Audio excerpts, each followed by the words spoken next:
প্রিয় BA six সেমিস্টারের ছাত্রছাত্রীরা, আজকে আমি যে বিষয় নিয়ে আলোচনা করব সেটি হচ্ছে তোমাদের যে বেঙ্গলি ডিএসসি বি1 পেপারটি রয়েছে, দেশভাগ ও বাংলা সাহিত্য। এই পেপার থেকে আমি তোমাদের আজকে গুরুত্বপূর্ণ লাস্ট মিনিটের সাজেশন নিয়ে আলোচনা করব। এই প্রশ্নে থাকবে তোমাদের 10 নম্বরের এবং 5 নম্বরের একসাথে কম্বাইন করে তোমাদের সাজেশন। তো কোন কোন প্রশ্নগুলো তোমরা গুরুত্ব সহকারে করবে সেই প্রশ্নগুলোই আজকে তোমাদের সামনে তুলে ধরবো। তো দেখো, আমাদের গুরুত্বপূর্ণ 10 নম্বরের প্রশ্ন পড়ার আগে বুঝতে হবে কোথা থেকে কিভাবে আমরা পড়ব। তো আমাদের প্রথম প্রশ্নপত্রে পেয়েই আমাদের দেখবে একের ক অথবা খ করতে দেয় 10 নম্বরে। তো একের ক অথবা খ প্রশ্ন কমন পেতে কোন প্রশ্নগুলো ভালো করে করব সেটি নিয়ে আলোচনা করব। তো একের ক অথবা খ থেকে প্রশ্ন কমন পেতে আমাদের কোন প্রশ্নগুলো ভালো করে করতে হবে সেটি হচ্ছে, নীলকণ্ঠ পাখির খোঁজে উপন্যাসে মনীন্দ্র চরিত্রটি সম্পর্কে আলোচনা করো। মনীন্দ্রনাথ, ঠিক আছে। তারপর রয়েছে নীলকণ্ঠ পাখির খোঁজে উপন্যাসটির নামকরণের সার্থকতা বিচার করো। এই দুটি প্রশ্নই খুবই গুরুত্বপূর্ণ এই বছরের জন্য, ঠিক আছে। সাথে আরও প্রশ্ন রয়েছে, নীলকণ্ঠ পাখির খোঁজে উপন্যাসটির প্রেক্ষাপটে দেশভাগ ও দাঙ্গার যে ভয়াবহ বর্ণনা রয়েছে তা সংক্ষেপে পর্যালোচনা করো, অথবা দেশভাগের ক্ষত ও স্বজন হারানোর বেদনা, ঠিক আছে, নীলকণ্ঠ পাখির খোঁজে উপন্যাসে কিভাবে উপস্থাপিত হয়েছে তা সংক্ষেপে আলোচনা করো। এই তিনটি প্রশ্নই অত্যন্ত গুরুত্বপূর্ণ। এই তিনটে প্রশ্ন খুব ভালো করে তোমাদের কিন্তু করতে হবে, ঠিক আছে। এর সাথে আরেকটি প্রশ্ন রয়েছে যে নীলকণ্ঠ পাখির খোঁজে উপন্যাসে সোনা চরিত্রটির ভূমিকা বিশ্লেষণ করো। টোটাল এখানে 4টে কোশ্চেন রাখা হয়েছে। এই 4টে কোশ্চেন ভালো করে রেডি করে নিও। আশা করি তোমরা একের যে ক অথবা, ঠিক আছে, তো এখানে তোমাদের এই 4টি প্রশ্ন পড়লে আশা করি তোমাদের একের অথবা ক অথবা খ থেকে তোমরা কোশ্চেন কমন পেয়ে যাবে। তো চলো এরপর আমরা দুইয়ের ক অথবা খ থেকে প্রশ্ন কমন পেতে কোন কোন প্রশ্নগুলো ভালো করে করব। প্রথম প্রশ্ন, এপার গঙ্গা ওপার গঙ্গা গল্পের নামকরণের সার্থকতা বিচার করো। 2 হচ্ছে রাজা আসে রাজা যায় গল্পে লেখক প্রফুল্ল রায়, ঠিক আছে, তোরাব আলী চরিত্রটি সংক্ষেপে আলোচনা করো। সলিল চৌধুরীর ড্রেসিং টেবিল গল্পটির নামকরণের সার্থকতা বিশ্লেষণ করো। 4 নম্বর প্রশ্ন, মানিক বন্দ্যোপাধ্যায়ের ছেলে মানুষী গল্পটির সাহিত্যমূল্য বিচার করো। এই 4টি প্রশ্ন খুবই গুরুত্বপূর্ণ। খুব ভালো করে তোমাদের কিন্তু এই 4টি প্রশ্ন করতে হবে। তারপর রয়েছে দেখো, এপার গঙ্গা ওপার গঙ্গা গল্পে লেখিকা জ্যোতির্ময়ী দেবীর কলমে দুর্গার জীবনের আতঙ্ক ও অসহায়তার কথা যেভাবে চিত্রিত হয়েছে তা নিজের ভাষায় লেখো। টোটাল এখানে 5টা প্রশ্ন রাখা হয়েছে। এই 5টি প্রশ্ন খুব ভালো করে তোমরা করে নিও। আশা করি তোমরা অনেকটাই উপকৃত হবে, ঠিক আছে। এরপর রয়েছে আমাদের 3-এর ক অথবা খ।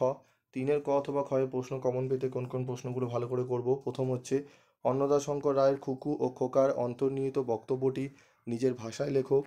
পূর্ব পশ্চিম কবিতায় পূর্বমালা এবং পশ্চিমমালার ভিন্ন সংস্কৃতির মধ্যে এক সুর এক আকাশের মেলবন্ধন করেছেন কবি, আলোচনা করো। 3 নম্বর হচ্ছে, দেশহীন কবিতাটিতে এক দেশহীন ব্যক্তির আত্মদর্পণ। দেশহীন কবিতাটি অবলম্বনে এই উক্তির সারমর্মতা বিচার করো বা সার্বমত্ত বিচার করো। সুভাষ মুখোপাধ্যায়ের পারাপার কবিতার ভাববস্তু আলোচনা করো।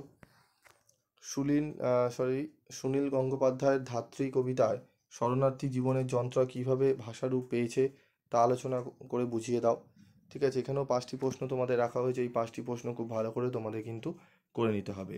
এরপর রয়েছে পরবর্তী 4-এর ক অথবা খ। 4-এর ক অথবা খ চলে আসছি আমরা 5-এর প্রশ্নে, ঠিক আছে। মানে 3-এর খ অবধি আমাদের 10 নম্বরের প্রশ্ন, এবার 4-এর খয়ে আমাদের 5 নম্বরের প্রশ্ন দেবে। সেখানে আমাদের প্রশ্ন কমন পেতে কোন প্রশ্নগুলো ভালো করে করব দেখে নাও। নীলকণ্ঠ পাখির খোঁজে উপন্যাসে অমলা ও কমলা চরিত্র দুটির প্রয়োজনীয়তা আলোচনা করো, ঠিক আছে। তারপর রয়েছে দেখো আমাদের প্রশ্ন, পরবর্তী প্রশ্ন, অতীন বন্দ্যোপাধ্যায়ের চিত্রিত শামসুদ্দিন চরিত্রটি সংক্ষেপে আলোচনা করো। নীলকণ্ঠ পাখির খোঁজে উপন্যাসে জোটন চরিত্রটির গুরুত্ব আলোচনা করো।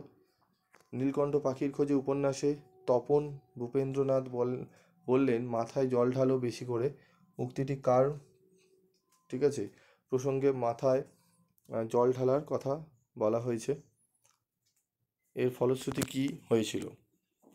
নীলকণ্ঠ পাখির খোঁজে উপন্যাসের ঈশম চরিত্রটির গুরুত্ব আলোচনা করো।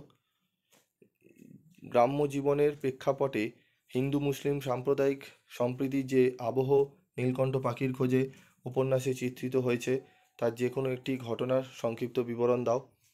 5-এর ক অথবা খ, প্রফুল্ল রায় রাজা আসে রাজা যায় গল্পে, ঠিক আছে, রাজার চরিত্রটি, ঠিক আছে, সংক্ষেপে আলোচনা করো। তারপর রয়েছে দেখো এটি বাজে চরিত্র হবে। তারপর মানুষ পাথরও হয় আবার মানুষও হয়, প্রসঙ্গ উল্লেখ করে উদ্যোতাংশটির তাৎপর্য লেখো। তারপর রয়েছে দেখো পালঙ্ক গল্পের শুরুতে যে চিঠির প্রসঙ্গ রয়েছে, ঠিক আছে, যে চিঠির প্রসঙ্গ রয়েছে তা গল্পের কাহিনীতে কতটা গুরুত্ব পেয়েছে সংক্ষেপে লেখো। করুণ কন্যা গল্পে, ঠিক আছে, অরুন্ধতির পরিণতি সংক্ষেপে লেখো। দীপেন্দ্রনাথ বন্দ্যোপাধ্যায় জটায়ু গল্প অবলম্বনে দুর্গা চরিত্রটি বিশ্লেষণ করো। এই প্রশ্নগুলো খুব ভালো করে নিও, আশা করি তোমরা অনেকটাই উপকৃত হবে। তারপর 6-এর ক অথবা ক এর প্রশ্ন কমন পেতে কোন প্রশ্নগুলো ভালো করে করবে, ঠিক আছে। এখানে একটু প্রশ্ন কমন কিন্তু পাওয়া যায় না, এখানে ব্যাখ্যামূলক দেয়, লাইন তুলে তোমাদের জিজ্ঞেস করবে কোন কবিতার অংশ কবিকে। তো এই চারটে একটু ভালো করে দেখে নাও তোমরা, এই চারটি আশা করি করলে তোমাদের খুব একটা অসুবিধা হবে না। তারপর দেখো রয়েছে আমাদের 7-এর ক অথবা ক্ষয়ে টিকা লেখো। নীলকণ্ঠ পাখির খোঁজে উপন্যাসের জোটন পীর সাহেবের চরিত্রটি সংক্ষেপে আলোচনা করো। নীলকণ্ঠ পাখির খোঁজে উপন্যাসে নীলকণ্ঠ পাখিকে প্রতীক হিসাবে ব্যবহারের তাৎপর্য বিশ্লেষণ করো। নীলকণ্ঠ পাখির খোঁজে উপন্যাসে ফতিমা চরিত্রটির পরিণতি আলোচনা করো, ঠিক আছে। প্রফুল্ল রায়ের রাজা আসে রাজা যায় গল্পটির বিষয়বস্তু সংক্ষেপে লেখো। বুকের ভিতরটা মোচড় দিয়ে উঠল, ঠিক আছে, রাজমোহনের কোন গল্পের অংশ এটি, গল্পকারের নাম লেখো, মোচড় দিয়ে ওঠার কারণ কি। এই প্রশ্নগুলো ভালো করে তোমাদের কিন্তু রেডি করে নিতে হবে, ঠিক আছে।